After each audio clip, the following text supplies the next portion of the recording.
पुणे शहराला ऐन उन्हाळ्यात मुसळधार पावसानं झोडपून काढलंय, त्यामुळे शहर जलमय झालंय। शहरातील अनेक सखल भागांमध्ये आणि रस्त्यांवर पाणी तुंबल्यानं वाहतुकीची कोंडी झाली आहे। त्यामुळे महापालिकेच्या पावसाळा पूर्व कामांचा फज्जा उडालेला आहे। लातूर शहर आणि जिल्ह्यात ठिकठिकाणी अवकाळी पावसानं जोरदार हजेरी लावली आहे। लातूर शहरात गेल्या 3 दिवसांपासून मुसळधार पाऊस सुरू आहे। हवामान खात्यानं पावसाच्या अंदाजानुसार पुढील काही दिवस आणखी पाऊस लातूर जिल्ह्यात असाच पडेल असं सांगितलं आहे। कर्नाटक किनारपट्टीपासून पूर्व मध्य अरबी समुद्रात बुधवारी चक्रीवादळ निर्माण होण्याची शक्यता आहे। त्यामुळे आजपासून 25 मे दरम्यान मुंबई आणि दक्षिण कोकण आणि मध्य महाराष्ट्रात वादळी वाऱ्यासह मुसळधार पावसाचा इशारा मुंबई प्रादेशिक हवामान विभागानं दिला। नैऋत्य मोसमी वाऱ्यांचा प्रवास यंदा वेगानं सुरू आहे। मॉन्सूनचा प्रवाह बळकट झाल्यानं रविवारपर्यंत मॉन्सून केरळपर्यंत धडकण्याची शक्यता हवामान विभागानं वर्तवली आहे। दरम्यान मॉन्सूनची सोमवारपर्यंत झालेली वाटचाल मंगळवारी कायम होती। शहापूरमध्ये मुसळधार पावसानं हजेरी लावली। मुसळधार पावसाचा फटका पेंढरगुळ या भागात सुरू असलेल्या एका लग्नाला बसला। अचानक आलेल्या पावसामुळे लग्नाला आलेल्या वऱ्हाडींची चांगलीच धावपळ झाली। धाराशिवमध्ये काल रात्री मुसळधार पावसानं हजेरी लावली। जिल्ह्यात रात्रभर झालेल्या पावसामुळे अनेक घरांचं मोठं नुकसान झालं। मुसळधार पावसाबरोबरच वादळी वाऱ्यामुळे या ठिकाणी जनजीवन विस्कळीत झालं। पुण्यात मध्यरात्री मुसळधार पावसानं हजेरी लावली। शहरात ठिकठिकाणी झालेल्या मुसळधार पावसामुळे पुणेकरांची चांगलीच तारांबळ उडाली। वादळी वाऱ्यासह झालेल्या पावसामुळे अनेक ठिकाणी वीज पुरवठा खंडित झाला।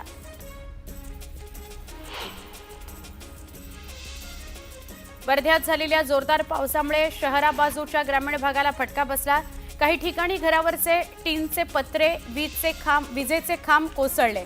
त्यामुळे काही वेळाकरता वीज पुरवठा खंडित झाला होता। येत्या 2 दिवसांमध्ये पुन्हा एकदा मुसळधार पावसाचा इशारा देण्यात आलाय। नागपूरच्या भिवापूर तालुक्यातील चिखलापार या आणि महालगाव मांडवा तसंच बांजारा या गावामध्ये वादळी वाऱ्यासह झालेल्या पावसानं अनेक घरांचं नुकसान केलंय। यामुळे अनेकांच्या घरातील साहित्याचं अतोनात नुकसान झालेलं आहे। नाशिक शहरातही पावसाचा जोर बघायला मिळाला। पावसामुळे सखल भागात पाणी साचलं। मखमलाबाद परिसरामध्ये झालेल्या पावसामुळे रस्त्यांना तळ्याचं रूप आलं होतं। नाशिक जिल्ह्यातील निफाड आणि दिंडोरीत मान्सून पूर्व पावसानं हजेरी लावली। पिंपळगाव, बसवंत इथं जोरदार वादळी वारा आणि पावसानं हैदोस घातला। वादळी वाऱ्यामुळे बाजार समिती परिसरातील अनेक शेड्सचे पत्रे तब्बल अर्धा किलोमीटरपर्यंत उडाले होते। पुण्यामध्ये पावसाचा जोर बघायला मिळाला। मुसळधार पावसामुळे पुण्यातील रस्ते पाण्याखाली गेले होते। रस्त्यात ठिकठिकाणी पाणी साचल्याचं बघायला मिळालं, तर शहरातील अनेक झाडं कोसळली आहेत। पुण्यातील कात्रजमध्येही मान्सूनपूर्व पावसाचा जोर बघायला मिळाला। मुसळधार पावसामुळे कात्रजमधील रस्ते पाण्याखाली गेले होते। पुणे सातारा महामार्गावर भोर तालुक्याच्या हद्दीत केळवडे रस्त्यावर येणारे पाणी वाहून जाण्याकरता योग्य व्यवस्था नसल्यानं महामार्गाची अक्षरशः नदी झाल्याचं बघायला मिळालं। त्यामुळे वाहनधारकांना मोठी कसरत करावी लागली आहे। मुंबईसह राज्यभरात ठिकठिकाणी पावसानं हजेरी लावली होती। कुर्ला, घाटकोपर, विक्रोळी, भांडूप, मुलुंड या भागात जोरदार पाऊस झाला। अनेक भागात पाणी साचल्यामुळे नागरिकांची तारांबळ उडाली होती। बोरिवली, दहिसर, कांदिवली, मालाड, गोरेगाव, अंधेरीत पावसाच्या सरी बरसल्या। सोसाट्याच्या वाऱ्यासह पावसानं हजेरी लावल्यामुळे नागरिकांची तारांबळ उडाली। अंधेरीत झालेल्या पावसामुळे अंधेरी सबवेवर 3 फुटांपर्यंत पाणी साचलं होतं। त्यामुळे अंधेरी पूर्व आणि पश्चिमेला जाणारी वाहतूक बंद करण्यात आली होती। बदलापुरात झालेल्या पावसामुळे रेल्वे रुळाखालील भुयारी मार्गात मोठ्या प्रमाणात पाणी साचलं होतं। त्यामुळे पूर्वेकडून पश्चिमेला जाण्याचा मार्ग बंद झाला होता। हा मार्ग बंद झाल्याने बदलापूरकरांना मोठा वळसा घालून सावरकर उड्डाण पुलावरून ये जा करावी लागत आहे। नवी मुंबईतही मुसळधार पाऊस बरसलाय। विजांच्या कडकडाटासह पनवेल, कळंबोली, खारघर, बेलापूर, नेरूळ आणि वाशी या भागात मुसळधार पाऊस झालाय। मुंबईतल्या परळ भागातही पावसाच्या सरी बरसल्या। अचानक आलेल्या पावसामुळे नागरिकांची तारांबळ उडाली, तर कामावरून घरी परतणाऱ्यांना पावसाचा फटका बसला। भिवंडीतही मेघगर्जनेसह मुसळधार पाऊस झाला। मान्सून पूर्व पावसानं भिवंडीकरांची चांगलीच तारांबळ उडाली, तर वीज पुरवठा खंडित झाल्यानं लग्न समारंभाच्या कार्यक्रमात अडथळा निर्माण झाला। लोणावळ्याला अवकाळी पावसानं चांगलंच झोडपलं। अचानक आलेल्या पावसामुळे मुसळधार पाऊस झाला आणि बाजारपेठेत नागरिकांची धांदल उडाली। काही ठिकाणी झाडंही पडली होती। गेल्या 2 ते 3 दिवसांपासून थंड हवेचं ठिकाण म्हणून प्रसिद्ध असलेल्या लोणावळ्यात प्रचंड उकाडा जाणवत होता। मात्र मान्सून पूर्व पावसामुळे नागरिकांना दिलासा मिळालाय।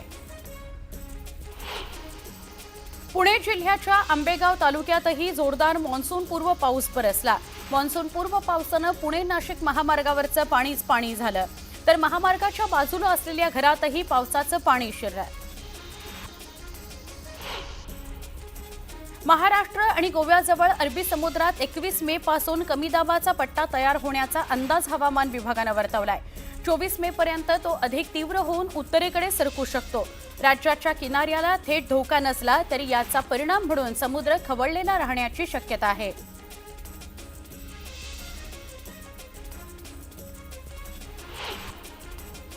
एक महत्त्वाची बातमी बघूया। आजपासून 25 मे पर्यंत मुंबईसह दक्षिण कोकण, मध्य महाराष्ट्रात वादळी वाऱ्यासह मुसळधार पाऊस होईल असा अंदाज हवामान विभागानं वर्तवलाय। कोकण आणि लगतच्या मध्य महाराष्ट्रातील घाटभागामध्ये वेगवेगळ्या ठिकाणी मुसळधार ते अतिमुसळधार पाऊस होणार आहे। 20-23च्या दरम्यान म्हणजे 20 मे ते 23 मेच्या दरम्यान मध्य महाराष्ट्र आणि मराठवाड्यात विजांचा कडकडाट आणि वाऱ्यासह विखुरलेल्या हलका स्वरूपाचा आणि मध्यम स्वरूपाचा असा पाऊस अपेक्षित आहे। या काळात किनारपट्टीवर वेगानं वारं वाहण्याचा अंदाज आहे। केरळमध्ये येत्या 4-5 दिवसात मान्सून सुरू होण्याकरता परिस्थिती अनुकूल आहे।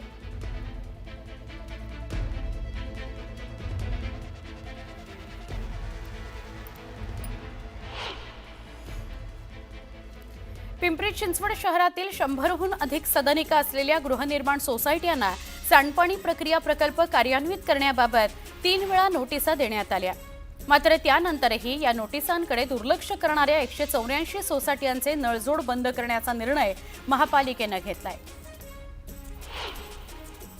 ठाण्याच्या म्हाडावासियांना तब्बल 20 वर्षांनंतर पाणीपट्टीसह दंडाच्या नोटिसा म्हाडा प्रशासनानं बजावल्या आहेत। देयकासह दंडाची रक्कम भरली नाही तर कारवाई करण्याचा इशारा प्रशासनानं दिलाय, तर या कारवाईच्या भीतीमुळे नागरिकांमध्ये अस्वस्थता पसरली आहे।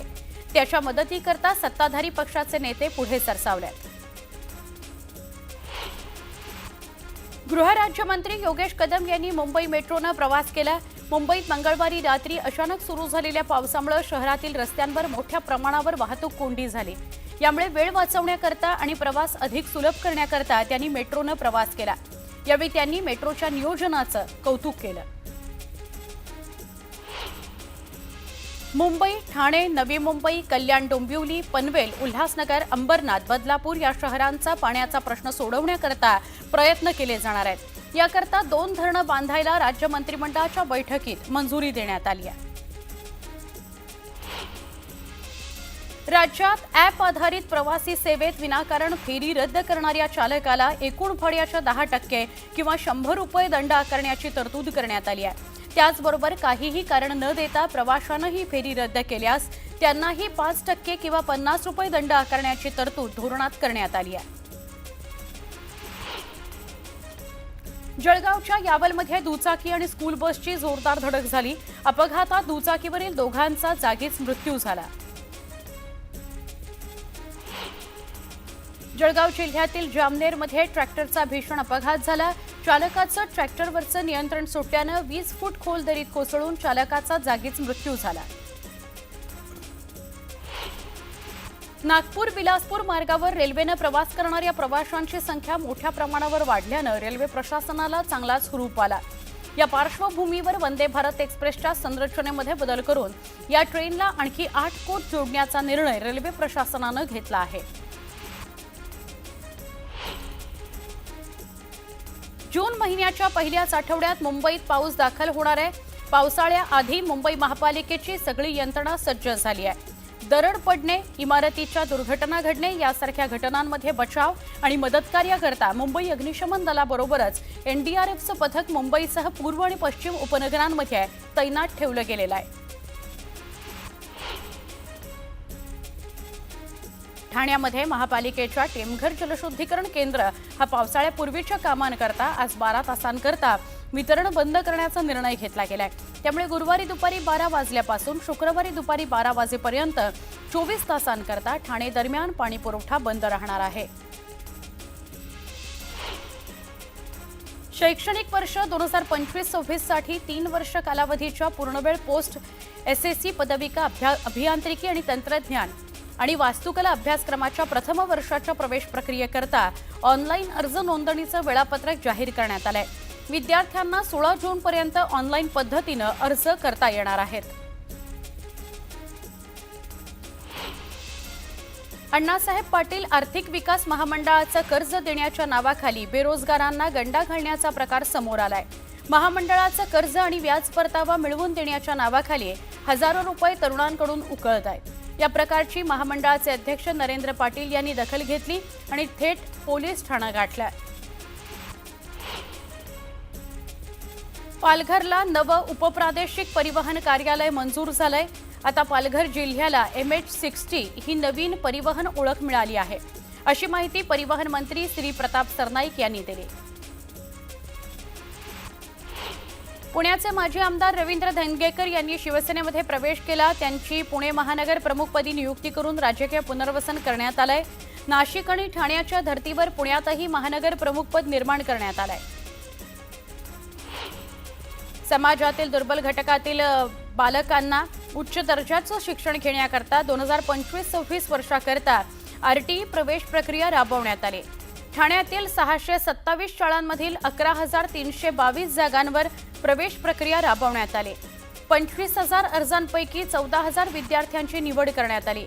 या विद्यार्थ्यांपैकी केवळ 496 विद्यार्थ्यांचे प्रवेश निश्चित झालेत, तर उर्वरित 5,000 विद्यार्थ्यांनी अद्याप प्रवेश घेतलेला नसल्याचं दिसून येत आहे। राज्यातील 11वीचे प्रवेश केंद्रीय ऑनलाईन पद्धतीनं करण्यासाठीची प्रक्रिया सुरू झालेली आहे। त्यासाठीची माहिती पुस्तिका मंगळवारी प्रसिद्ध करण्यात आली आहे। मात्र या पुस्तिकेत शाळा आणि कनिष्ठ महाविद्यालय स्तरावरील इनडाऊन कोटा आणि द्विलक्षी अभ्यासक्रमाच्या प्रवेशाबाबत स्पष्टता नसल्यानं विद्यार्थी संभ्रमात आहेत। अण्णासाहेब पाटील आर्थिक विकास महामंडळाचं कर्ज देण्याच्या नावाखाली बेरोजगारांना गंडा घालण्याचा प्रकार समोर आलाय। महामंडळाचे कर्ज आणि व्याज परतावा मिळवून देण्याच्या नावाखाली हजारो रुपये तरुणांकडून उकळत आहेत। या प्रकारची महामंडळाचे अध्यक्ष नरेंद्र पाटील यांनी दखल घेत थेट पोलीस ठाणं गाठलं। जळगावच्या तरसोद पाळधी या बायपास महामार्गाच्या कामाकरता गौण खनिजाचा वापर केला जात असल्याची तक्रार करण्यात आली आहे। नशिराबादचे माजी सरपंच तथा ग्रामस्थांनी जिल्हा प्रशासनाकडे तक्रार केली। या तक्रारीची दखल घेत चौकशी केली जाणार असल्याची माहिती जिल्हाधिकारी आयुष प्रसाद यांनी दिली। कोराडी इथं महिला आर्थिक विकास महामंडळाअंतर्गत सुरू असलेल्या प्रकल्पांना तसंच गारमेंट केंद्राच्या कामाला गती देण्याचे निर्देश महसूल मंत्री आणि नागपूरचे पालकमंत्री चंद्रशेखर बावनकुळे यांनी दिलेत। तसंच या कामात दिरंगाई झाली तर अधिकाऱ्यांवर कारवाई करण्यात येईल असा इशारा देखील त्यांनी दिला आहे। पंतप्रधान नरेंद्र मोदी 22 मे रोजी देशभरातील 103 पुनर्विकसित रेल्वे स्थानकांचं व्हर्च्युअल उद्घाटन करणार आहेत। मध्य रेल्वेच्या ज्या 12 स्थानकांचं उद्घाटन होणार आहे त्यात मुंबई विभागातील चिंचपोकळी, परळ, वडाळा रोड आणि माटुंगा यांचा समावेश आहे। उद्योग विभागातील धोरण कालावधी संपुष्टात आल्यामुळे प्रलंबित असलेल्या 325 प्रस्तावांना मंगळवारी मंत्रिमंडळाच्या बैठकीत मंजुरी देण्यात आली। या प्रस्तावांना मंजुरी दिल्यामुळे 1,655.96 कोटी रुपयांची गुंतवणूक आणि 93,317 रोजगार निर्मिती होण्याची शक्यता आहे। जलसंपदा विभागाच्या रखडलेल्या प्रकल्पांना सुधारित प्रशासकीय मान्यता देण्याचा सपाटा सुरूच आहे।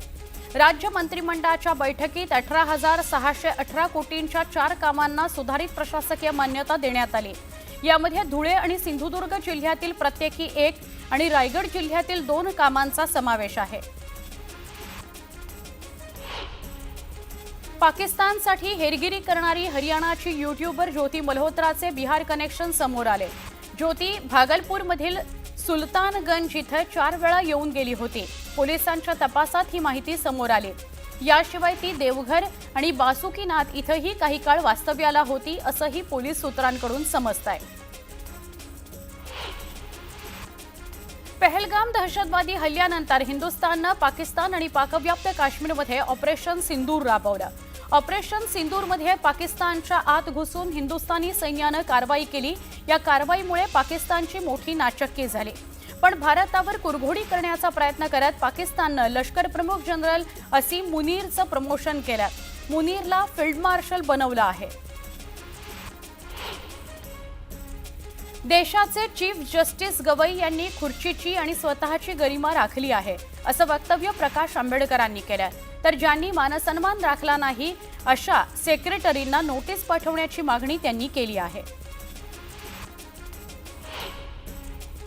नांदेडमध्ये गुंड अनवर अली खानच्या पक्षप्रवेशावरून अशोक चव्हाण आणि चिखलीकरांमध्ये जुंपली आहे। अजित पवारांनी स्थानिक नेत्याची कानउघाडणी करावी असं अशोक चव्हाण म्हणाले। दरम्यान भाजपात मटका चालवणारे लोक आहेत असं म्हणत चिखलीकरांनी चव्हाणांना प्रत्युत्तर दिलं। पुण्यामध्ये काँग्रेसला आणखी एक धक्का बसणार आहे। राहुल शिरसाट काँग्रेसला रामराम ठोकण्याच्या तयारीत आहेत। लवकरच काँग्रेसचा अंत होणार आहे अशी पोस्ट केल्यानं चर्चांना उधाण आलेलं आहे। प्राथमिक शिक्षण हे गावखेड्यात मिळालं पाहिजे। राज्यातील 8,000 गावांमध्ये प्राथमिक शाळा नाहीयेत यावर बच्चू कडू यांनी प्रतिक्रिया दिली।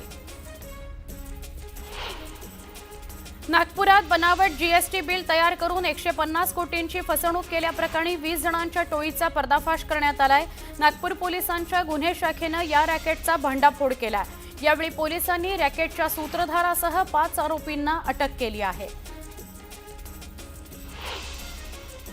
सरन्यायाधीश भूषण गवई यांच्या मुंबई दौऱ्यात राजशिष्टाचाराचं पालन झालं नव्हतं। या प्रकरणी नागपुरात शिष्टाचार न पाळणाऱ्यांना निलंबित करण्यासंदर्भात नागपूर खंडपीठात याचिका दाखल करण्यात आली आहे। याचिकाकर्त्यांनी यावेळी प्रकरणाची सखोल न्यायालयीन चौकशी करण्याची मागणी केली आहे। नागपुरातील दाभा इथं आरक्षित भूखंडावर बेकायदेशीरपणे कृषी प्रदर्शन केंद्र उभारलं जात आहे। या विरोधात काँग्रेसचे पश्चिम नागपूरचे आमदार विकास ठाकरे यांनी मुख्यमंत्र्यांकडे कारवाई करण्याची मागणी केली आहे। संबंधित अधिकाऱ्यांवर तातडीनं कारवाई करा असं ते म्हणाले। केंद्रीय गृहमंत्री अमित शहा 26 मेला नागपूर दौऱ्यावर असणार आहेत। नागपुरातील नॅशनल कॅन्सर इन्स्टिट्यूटच्या कार्यक्रमाला ते उपस्थित राहणार आहेत। त्यानंतर ते जाहीर सभेकरता नांदेडला जाणार आहेत। बीड जिल्ह्यात पुन्हा अपहरण करून अमानुषपणे मारहाण केल्याची धक्कादायक घटना समोर आली आहे। जीवनापूरमधील अप्पा राठोड या व्यक्तीचं अपहरण करून त्याला 7 तास मारहाण करण्यात आली। जखमीच्या डोक्यात 7 टाके पडले असून अंगावर सर्वत्र व्रण उमटले आहेत। संभाव्य पूर परिस्थितीच्या अनुषंगानं संबंधित विभागांनी गाव पातळीवर सूक्ष्म नियोजन करा। अद्ययावत आपत्ती व्यवस्थापन आराखडे तयार ठेवा अशा सूचना सांगलीचे जिल्हाधिकारी अशोक काकडे यांनी संबंधित प्रशासनाला दिल्या। समुद्रात मासेमारी करणाऱ्या मच्छीमारांना बोटी किनाऱ्यावर दाखल करण्याच्या सूचना मत्स्य विभागानं दिल्या आहेत। 1 जून ते 31 जुलैपर्यंत 2 महिने मासेमारी बंद राहणार असल्याचे आदेश मत्स्य विभागाकडून देण्यात आले आहेत। पुण्याच्या वारजेमधील रामनगर परिसरात विजेचा धक्का बसून 10 वर्षाच्या मुलाचा मृत्यू झाला। मयंक घरासमोर खेळत असताना लोखंडी विजेच्या खांबाला त्याचा स्पर्श झाला आणि त्याला विजेचा शॉक बसला। या घटनेनं परिसरात शोककळा पसरली आहे। सातारा जिल्ह्यात अवकाळी पावसानं थैमान घातलं। अचानक आलेल्या पावसानं नागरिकांची धांदल उडाली। कास यवतेश्वर रस्त्यावर मोबाईल टॉवर कोसळल्यानं 4 ते 5 वाहनांचं नुकसान झालं तर 2 जण जखमी झाले। पाटण शहरात भारतीय सैन्याचा गौरवार्थ पालकमंत्री शंभूराज देसाई यांच्या उपस्थितीत भर पावसात तिरंगा रॅली काढण्यात आली। रॅलीत नागरिकांसह विद्यार्थी आणि माजी सैनिकांनी मोठ्या संख्येनं सहभाग घेतला। पवई तलावाच्या पर्यावरण आणि जैवविविधता संवर्धनाकरता मुंबई महापालिकेच्या वतीनं कायमस्वरूपी तोडगा काढण्याकरता तलावात सोडण्यात येणारं सांडपाणी इतरत्र वळवणं आणि सांडपाणी प्रक्रिया केंद्र उभारण्याचा निर्णय घेतलाय। याकरता स्वतंत्रपणे 2 निविदा काढण्यात आल्या असून याचं काम अंतिम टप्प्यात आहे। यंदाच्या पावसाळ्यातही मुंबईतील रेल्वे रुळांवर पाणी साचून लोकल प्रवास वारंवार कोलमडण्याची चिन्ह आहेत। पूरसदृश्य परिस्थिती उद्भवणाऱ्या भागांमध्ये पाणी साठवून ठेवण्याकरता टाक्या उभारणीचा प्रस्ताव अभ्यासाच्या प्राथमिक टप्प्यावर रेंगाळला आहे। प्रकल्पाच्या अभ्यासासाठी कोणत्या संस्थेला नियुक्त करायचं याचा निर्णय अद्याप बाकी आहे। मुंबई घाटकोपरच्या रमाबाई आंबेडकर नगर पुनर्विकास प्रकल्पातील पहिल्या टप्प्याच्या कामाकरता MMRDAच्या निधीतील अडचणी दूर झालेल्या आहेत। या प्रकल्पाकरता बँक ऑफ महाराष्ट्रानं 1500 कोटी रुपयांचा कर्जाचा पहिला हप्ता मंजूर केलाय। यामुळे आता लवकरच MMRDA कंत्राटदारांची नियुक्ती करणार आहे। मुंबई सर्वोच्च न्यायालयाच्या आदेशानंतर मुंबई पालिकेच्या निवडणुकीकरता तयारी सुरू झाली आहे। मात्र 2022 पूर्वी जी स्थिती होती त्यानुसार निवडणूक घ्यावी असे न्यायालयाचे स्पष्ट निर्देश असल्यानं या निवडणुका 2017च्याच प्रभाग रचनेनुसार होणार असल्याचा अंदाज निवडणूक अधिकाऱ्यांनी व्यक्त केलाय। त्याकरता आता 227 प्रभागांमध्ये निवडणुकीकरता तयारी सुरू झालेली आहे। मुंबईमध्ये अवयवदानाचं नियमन करून 2101 व्यक्तींना जीवनदान देण्यात आलंय।